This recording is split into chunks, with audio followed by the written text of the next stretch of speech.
in the Bible it tells us, the Great Commission, we should go. That we need to go out and beyond. And go out and beyond can mean across the street. It can mean across the neighborhood. It can mean across the world.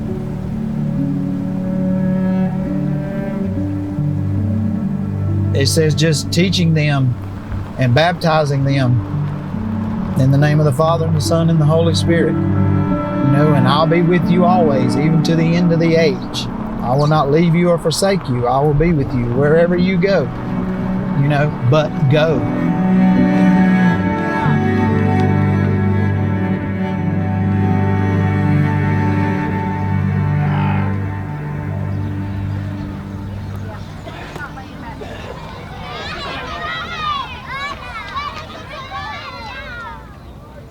I'm from Star, South Carolina, and I met Larry at my job at Infalt in Anderson, South Carolina.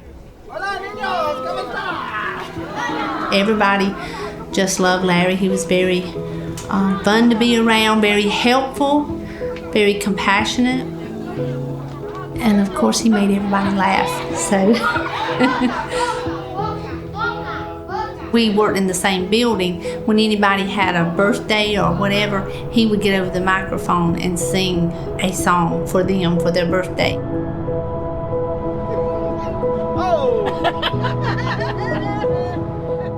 I knew he loved music, so I invited him to the Toccoa Fest, and that's where he gave his life to the Lord, and I seen like God just changed his life.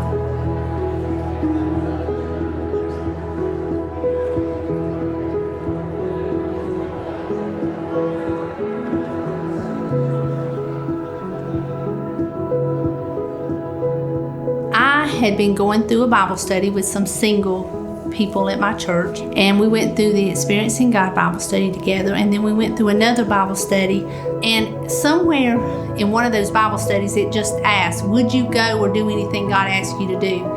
And I just knew that God was calling me to do something out of country, and so I just started praying and asking God where.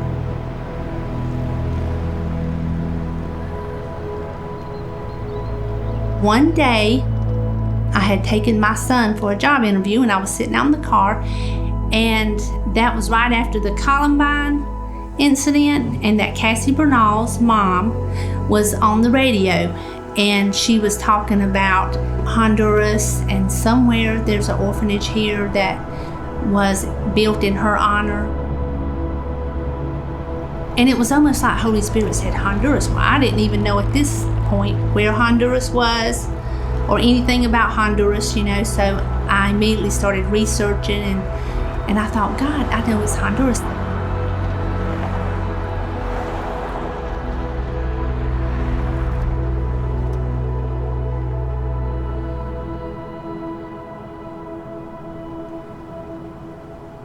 It's something that you can't even dream of doing. It's something only God can do. It was like when we came to the village of Tutumbla, and we began to ask God, okay, God, we're here. What you want for us to do? What are we to do? The only idea we really had in our head was to meet the physical need, but most of all, meet the spiritual need. Jesus has brought us here to live and to share His gospel. And He's waiting for you. And that you were sent to this earth to save me of my sins. Y sabemos que tú veniste a morir por los pecados. Y sabemos que tú veniste a morir por nuestros pecados. I believe that you died on the cross for my sins. En el nombre de Jesús. Amen. Amén.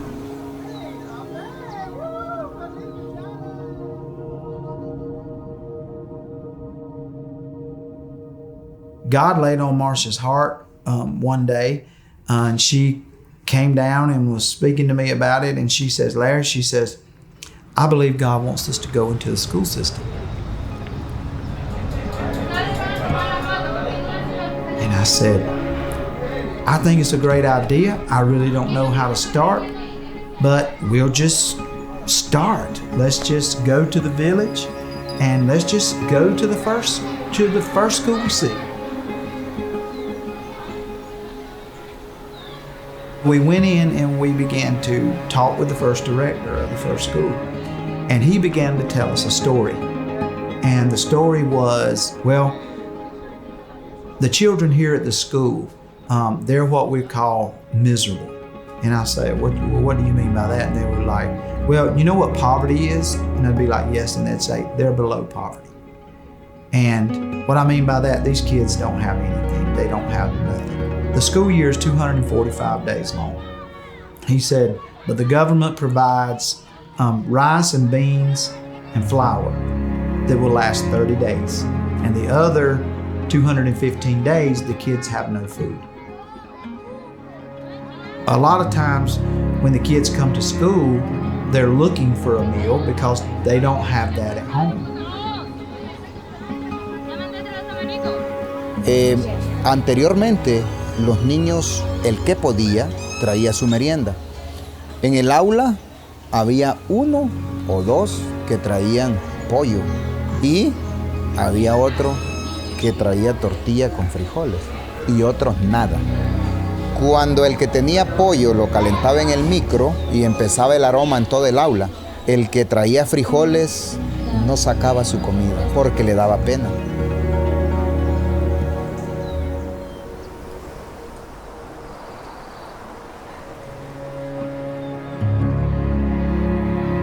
What is happening is that the kids are not coming, first and foremost, because there's no food here. So the parents are like, why should I send my kids to school? There's no meal. They don't have any food. And then the kids, he said the kids that do come, he said they're falling asleep, they're very irritable, they can't concentrate, they're not making passing grades, they're fighting and grumbling all the time. And he says, which would be normal for a child that can't function because they're hungry. He said, so it's a snowball effect and it all points back to the food.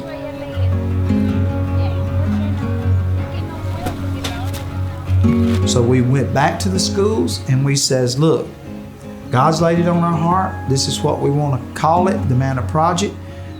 We really don't know at this point how it's going to be, how it's going to go, what we're going to do. But we're going to start the research process.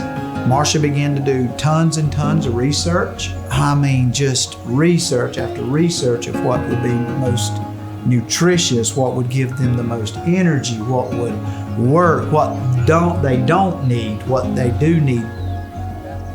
We had overseen some feeding kitchens in the past. We knew it's going to take staff. That's a big expense to have to pay. You know, how many people would we have to pay in these different, because it's a big area. We just started praying and just started talking and started throwing ideas out there. And then the idea was presented to us that the parents would do the cooking. And we're like, what?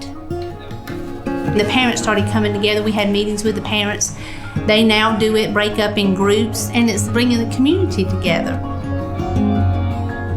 As we began to present it and God began to bless it, the next thing you know, it just began to blossom out. It was like, it's exactly what God wanted. So the kids started coming back to school. The regular registration of the kids, even though they had this many registered, only this many was actually coming. And then more began to come to want to be registered. And then if it was past the registration, they're waiting in line to register for the next year. God has grew it from such a huge number. Now we're feeding, we're not, God's feeding 984 kids, over 18,000 meals a month.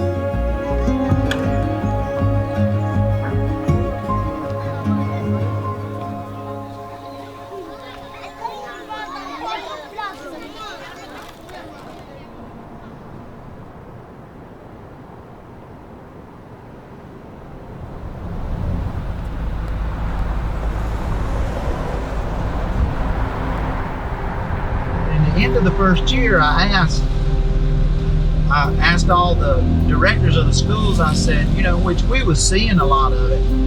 And I said, so what do you think about the project?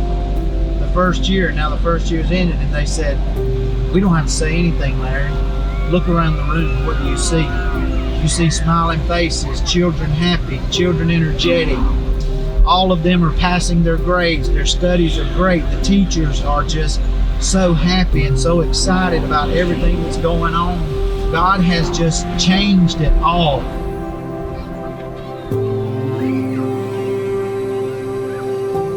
It is just incredible how God has just grown this. And when we did it and we had meetings with everyone, we wanted them to understand, even the government, the directors, the families, we want them to understand that, yes, we're here to do what we can to help to meet the physical need. But the spiritual need is where our heart is really at. And we want you to understand that we want to be allowed to share Jesus with your children. We want to be allowed to bring groups into the schools. We want to be able to share the Bible. We want to be able to teach them the saving grace of Jesus Christ. And we want to be able to do those things because that's our heart. We're here to meet the physical need, but most of all, meet the spiritual need. And open arms said, absolutely, please come. And then God even broadened it into door-to-door evangelism, passing out Bibles, going and praying with people, meeting that need. Marcia's doing a women's discipleship class every Friday, teaching them God's Word, teaching them the fruits of the Spirit, the armor of God, been teaching them about prayer. And through all of that, just through that, we have seen 468 salvations. God is good. It is so amazing. But if today is the very first time Pero si hoy es la primera vez que lo hace, that you ask Jesus to live in your heart, que ustedes le pidieron al Señor que entrara a su corazón, forgive you of your sins, que perdonara sus pecados, I want you to raise your hand. quiero que levanten la mano. Children are the next generation. We have to continually teach the next generation and raise them up in the ways of the Lord, because they're going to be the next preachers, the next teachers, the next missionaries, the next bankers, the next presidents. And if they are prepared spiritually by the time they get there, how much more that can change the world.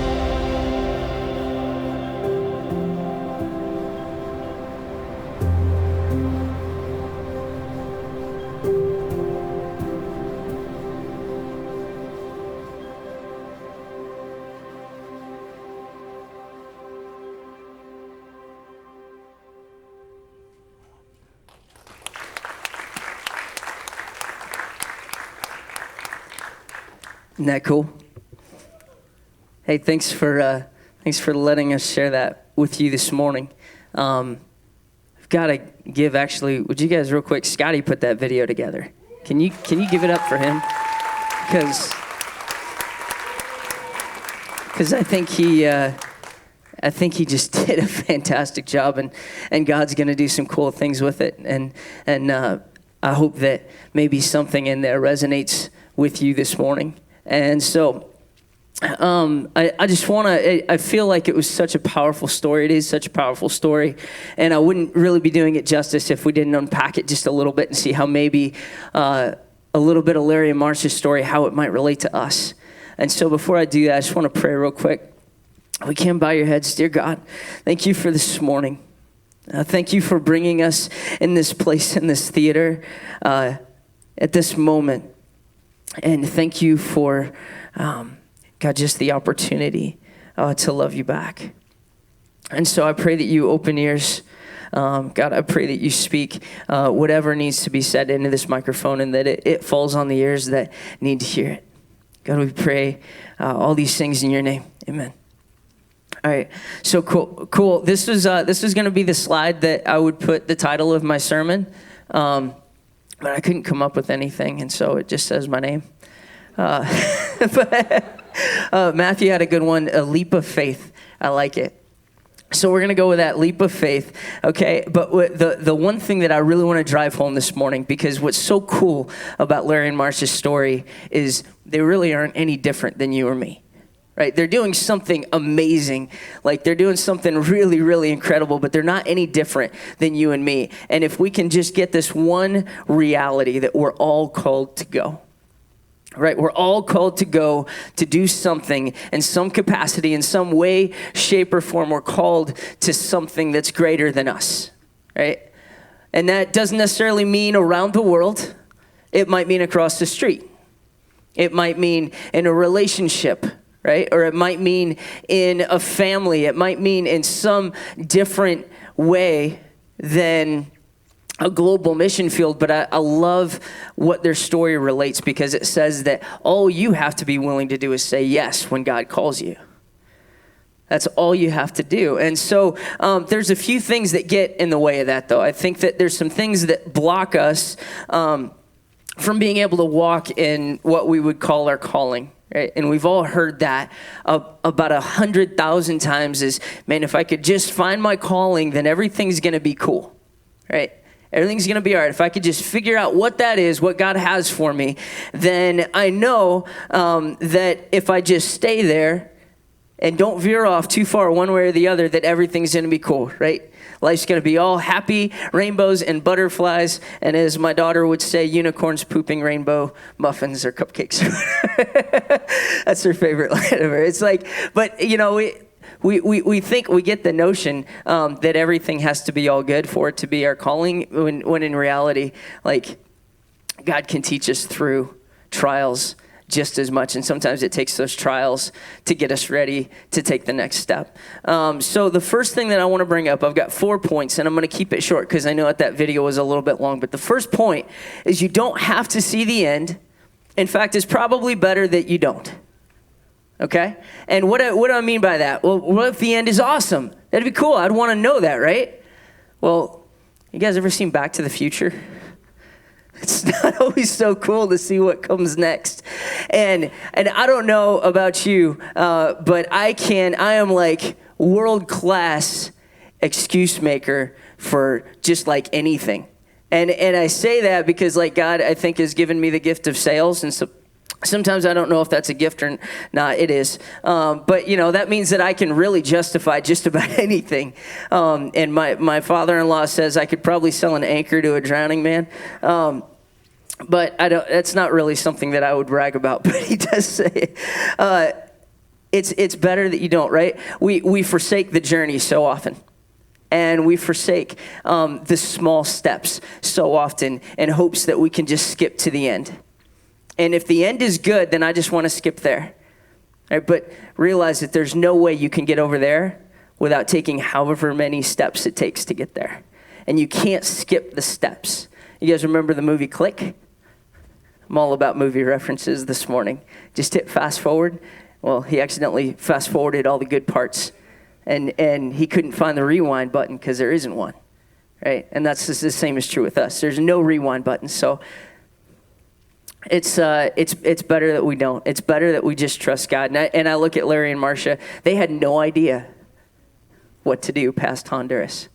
They had no clue, right? God whispered in Marcia's ear, I think we're supposed to go somewhere, and maybe I think it's Honduras. And then they took this wild, crazy leap to get there. And then they had no idea what was next. But they trusted God. And they trusted that God brought them there. Because God brought them there, he had a purpose for them. And that the journey was going to be good. It doesn't mean that it was easy, but that it was going to be good. All right. Psalm 27, and it says this: some trust in chariots and some in horses, but we trust in the name of the Lord our God. Some trust in chariots and some in horses, but we trust in the name of the Lord our God. And I'll be honest, I almost cut this verse because I'm like, horses and chariots, and that. But then I realized how relevant that really is. Like, some trust in things, right, to get us there. And we rely on the things of this world, even if they're good intentions. We rely on the things of this world to help us walk in our calling or do what we think we're supposed to do, instead of leaning and putting our trust in God. And I am so guilty of this. Like, hands down, I am like leading the way. And you could look at me and be like, yeah, you do that. I'm like, I know, but I'm trying not to. and it's, when verses like this hit me across the face and say, man, back then, chariots were everything. That's how they got everywhere. That's how they rode into battle, But God's people trust in the name of the Lord. Proverbs 3:5-6 says, trust in the Lord with all your heart and don't lean on your own understanding. In all your ways acknowledge him and he'll make your path straight. Okay, so if we could get this one thing this morning, I think, and we've all heard this verse 100 times, and I love how when I get to prepare for a sermon, I read verses that I've read 100 times, and I'm like, oh, I didn't read it that way before, but now I do. And in all your ways acknowledge him and he will make your path straight. So here's the one revelation that I've come to this morning. Like, our calling, we think it's this big grandiose thing that we're supposed to get to, right? Or if we could just fall in line with it, then it's going to be all good.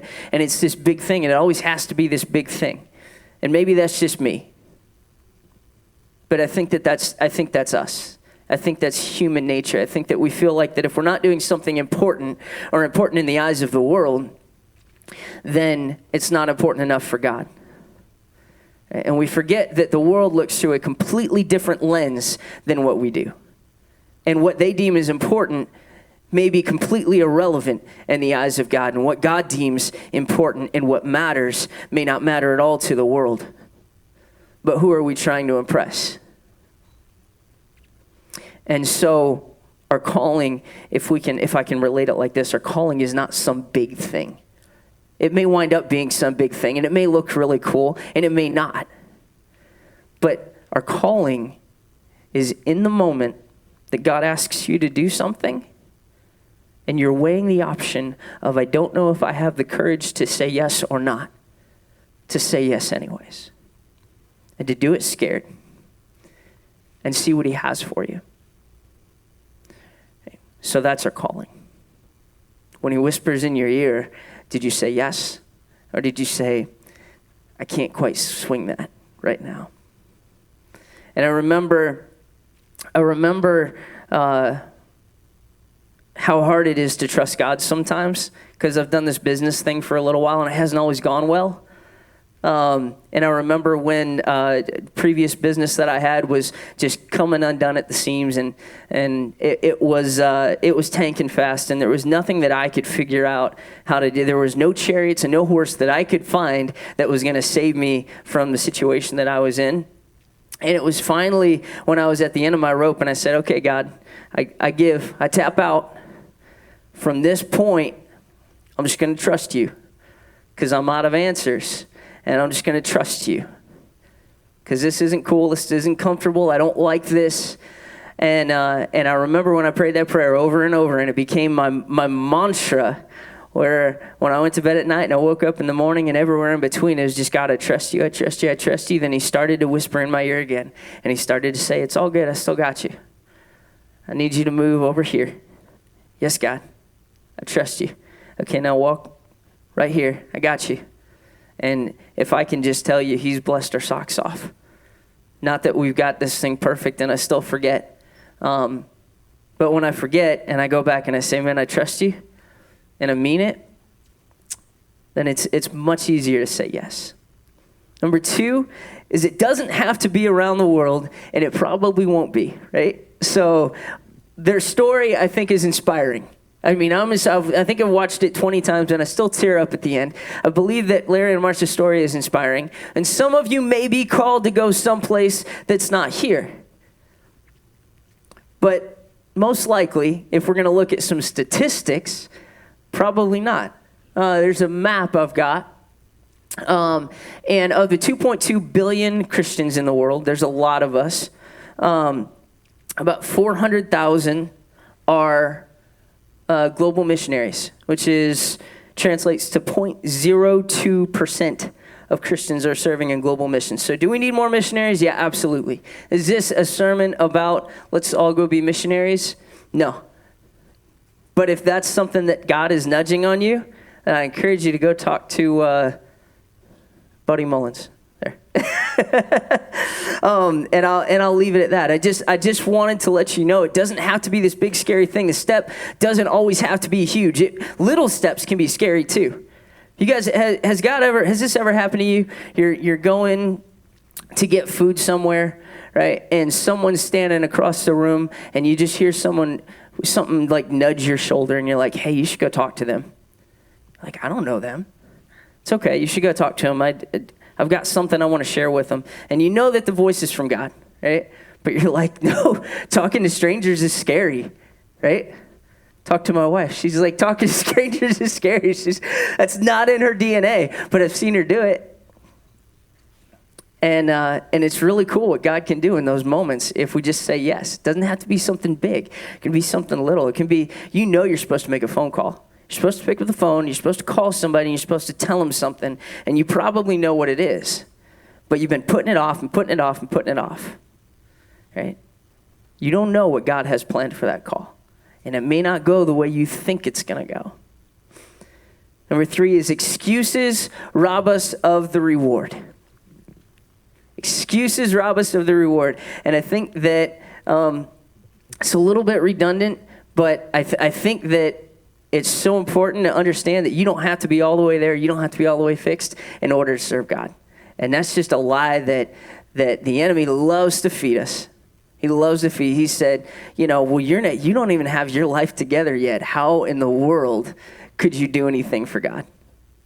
Or how about this? You know what you're supposed to, right?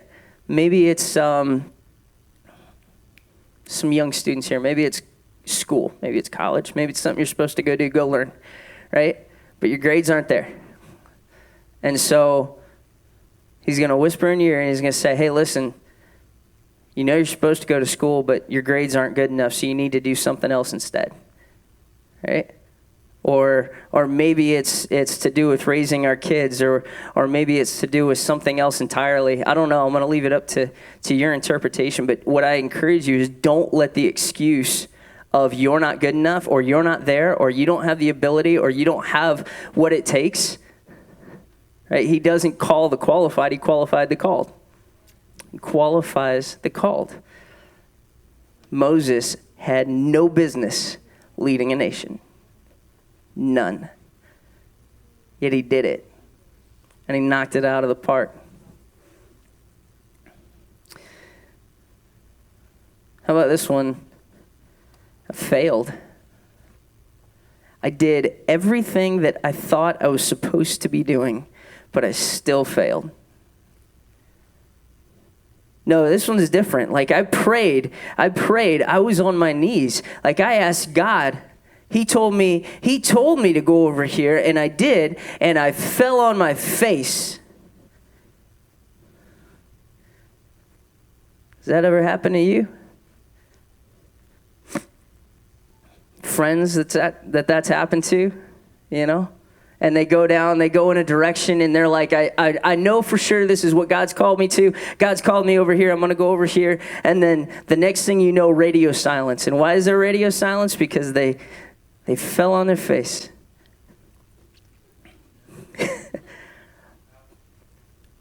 But how about this one? God can take any opportunity to make you better. God can take any situation to sharpen you for what comes next. And who's to say that the failure wasn't part of the next step? And who's to say that he wasn't just closing a door so he could steer you over here? And it's so much easier to steer a moving car than it is a parked one. And I love the analogy because sometimes we're supposed to sit and we'll wait and we'll pray and listen and seek God. But sometimes we just need to get off our butt and move. Sometimes you need to go somewhere and do something. And you're like, I don't know what you want me to do next. I think it's over here. And then you move over here, and he's like, no, you're close, but it's actually just 14 degrees to southwest. And he steers you. And that's okay, because it's so much easier to steer feet that are moving than it is feet that are planted. So I encourage you, don't quit. Don't stop. Don't ever stop believing that God has a plan. And wherever you are right now, James asked us this morning, who believes that you were called to Walton County? You know, if you live in Walton County or Okaloosa County or any of the neighboring, if you live right here, that God called you here and that he has a purpose for you right here. And it wasn't by accident, and it wasn't just so you could stick your toes in the sand, though that's an amazing benefit that I take for granted way too often. But that's not why we were called here. We were called here because he has a purpose for us, because he's going to change lives through us if we just say yes. He's going to change our community. Number 4 is, how will I know? How will I know? Well, I can't say for certain because I'm not God. But I can tell you a couple of indicators from my own life, from my own experience. It might be a little uncomfortable or scary, but that's usually a pretty good indication that you'll know that you're supposed to go do it. Right? So that step is just a little bit scary or a lot scary, but you know you're supposed to go do it. For I know the plans that I have for you, says the Lord. They're plans for good and not for disaster, to give you a future and a hope.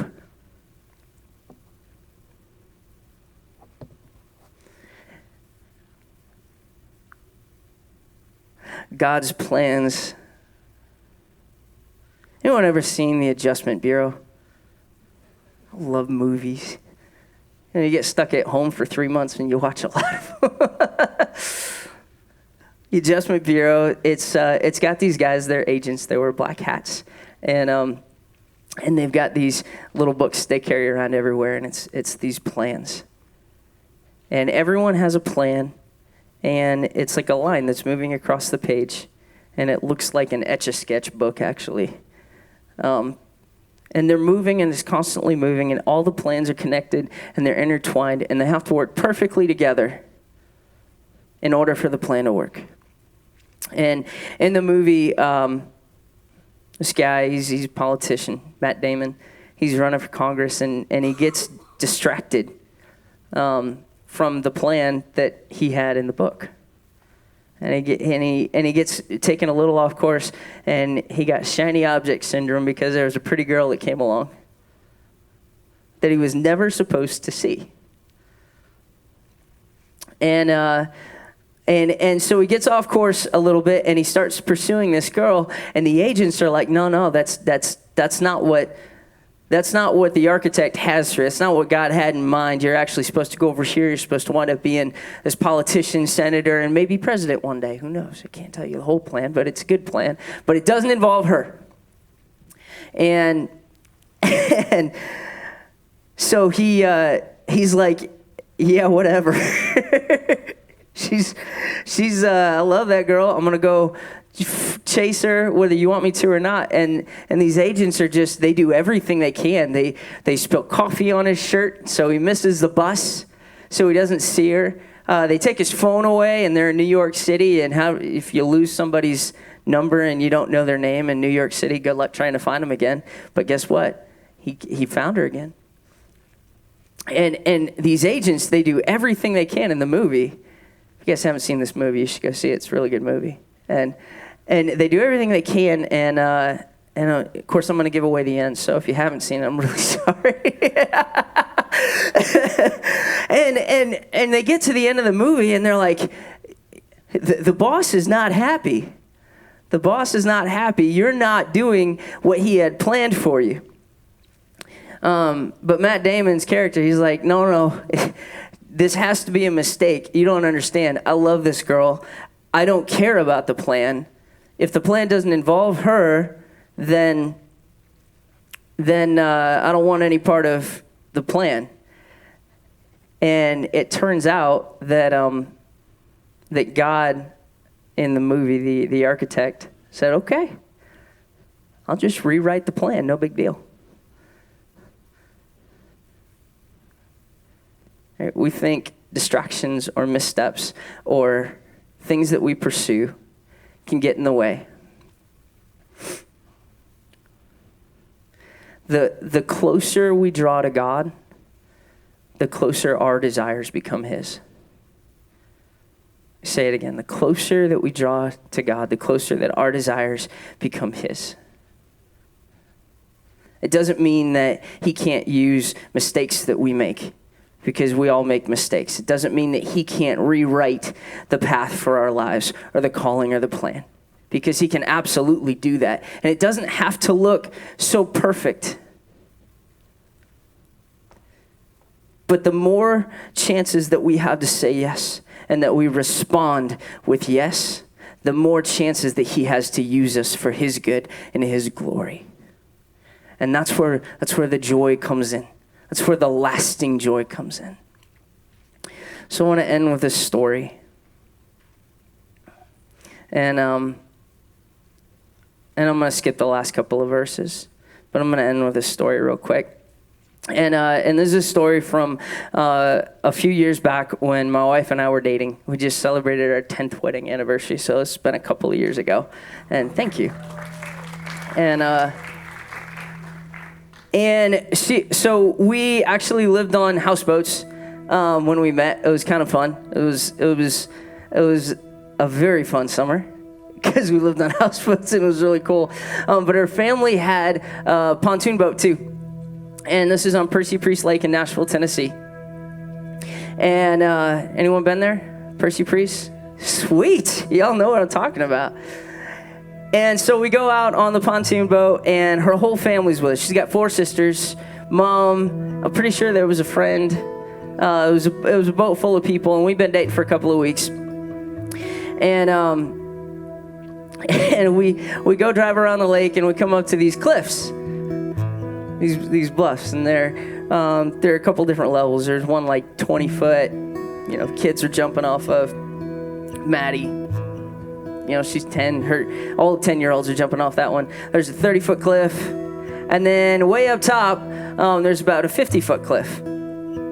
And I don't know if you guys have jumped off a cliff before. That's like not a little cliff. I know there's bigger, but that's not small by any stretch.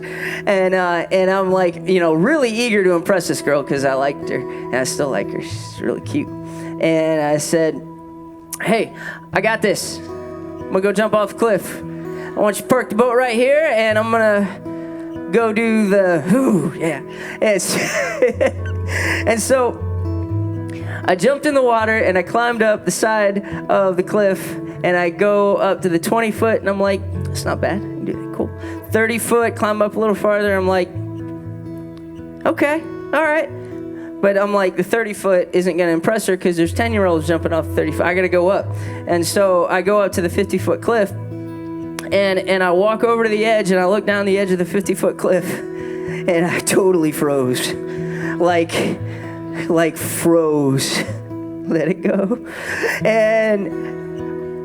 And I waved back at the boat down there, way down there. They look like ants. And I'm like, y'all go back to the marina, because I'm not moving from this spot. I'm not moving from this place. And they're like, no, come on, you can do it. We'll count to 3. 1, 2, go away. I'm not jumping. I was reminded how long this went on, because it didn't seem like that long, but I guess it was like 40 minutes I was up there. So finally, my wife's dad, we call him Hook. Hook said, that's enough. And so he jumps in the water and he starts climbing up, and I go from panic to freaked out because he's coming up the side of the cliff, and I'm like, this is not good. This is so not good. If you guys can imagine, like, the most embarrassing situation when you're dating a girl, really like this is up there at the very top, pun intended. And so he climbs up the cliff, and he turns around, and he looks, and I turn around and I look at him, and he looks me dead in the eyes, right? Dead in the, and I remember, I will never forget this moment. He looked me dead in the eyes. He goes, would you like to date my daughter? Yes, sir. You're going to jump your butt off this cliff. Okay. He reached out and he shook my hand. He squeezed real hard, right? And then I turned and I went and I ran and I jumped. And I didn't hesitate at all. And I jumped. And what's crazy is I turned around and he's coming right behind me, about to land.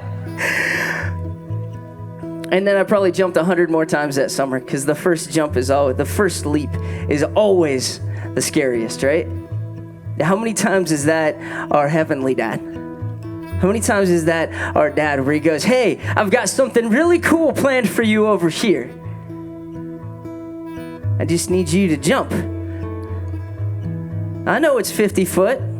Probably gonna smack your feet, might tingle a little bit, but it's gonna be worth it.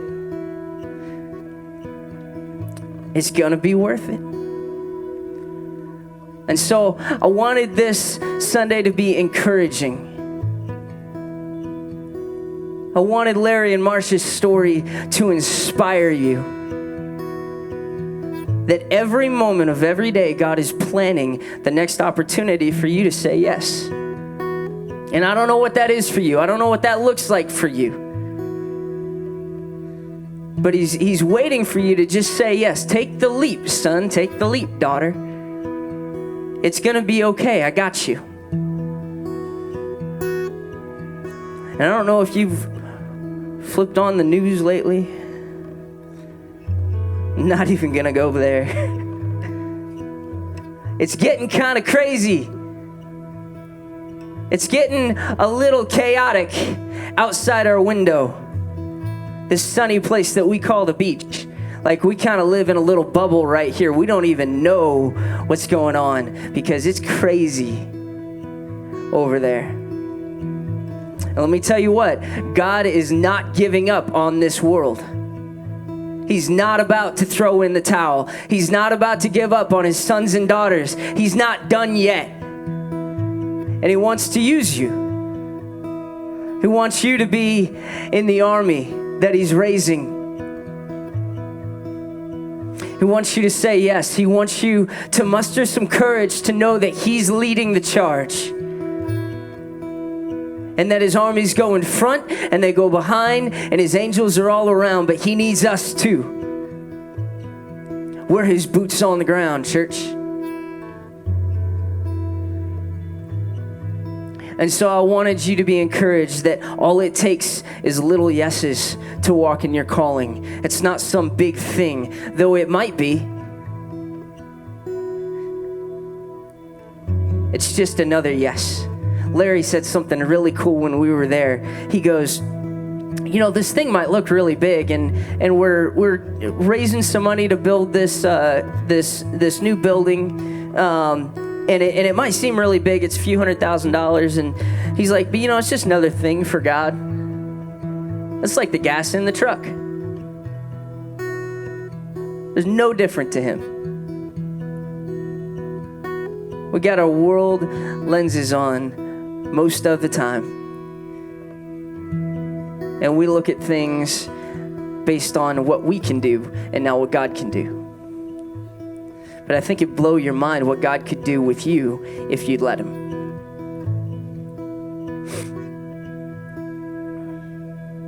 Let's pray.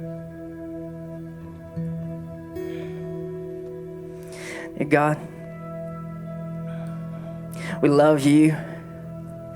We thank you for putting us right here. We thank you for the family that we get to call our own. We thank you for the opportunities that you give us every single day. And God, I know that you're tugging on some hearts right now. I know that you're pulling on some years, and you're saying, lean in. Because you have a plan. You have intentions that are good.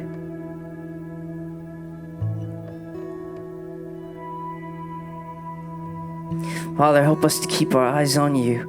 And church, I want to do this real quick. This wasn't planned, but I think that we might be knocking on a door that we aren't quite sure of.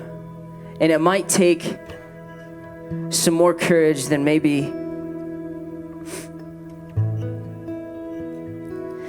we thought we had in us. And so if God's tugging on you this morning, here's what I'm going to ask. This is not an altar call.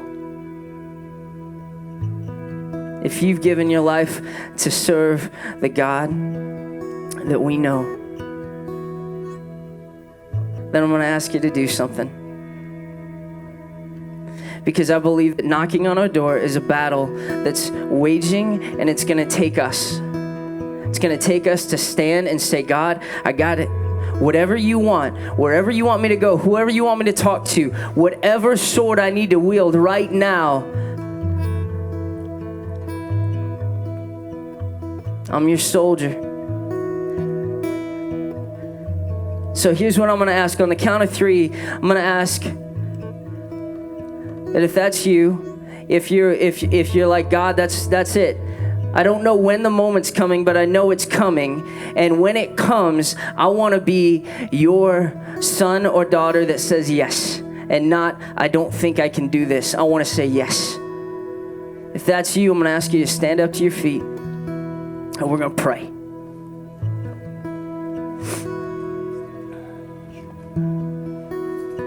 Because I think God's raising an army, and I think it's going to start right here in this theater.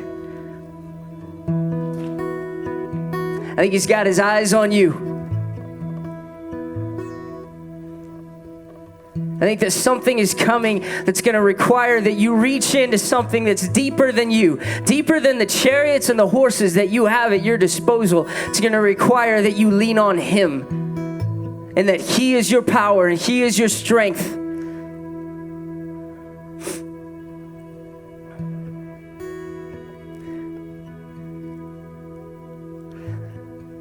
Dear God, we are your people. We are here and we're standing and we're ready to fight for you. Though we don't know what that looks like and we don't know what's coming, we know that you stand right before us, ready to take the first blow.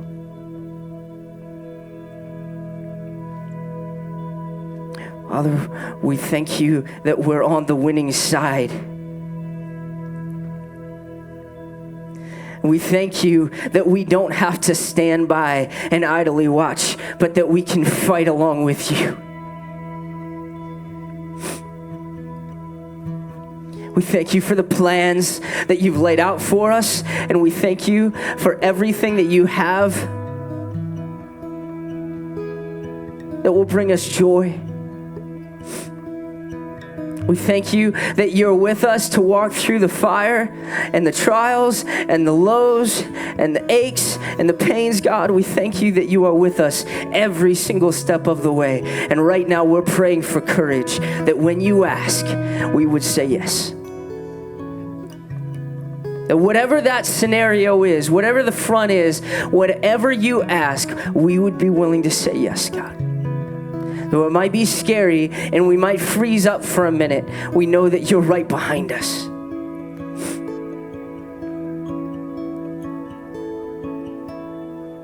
God, we give you glory. And this whole theater at once said,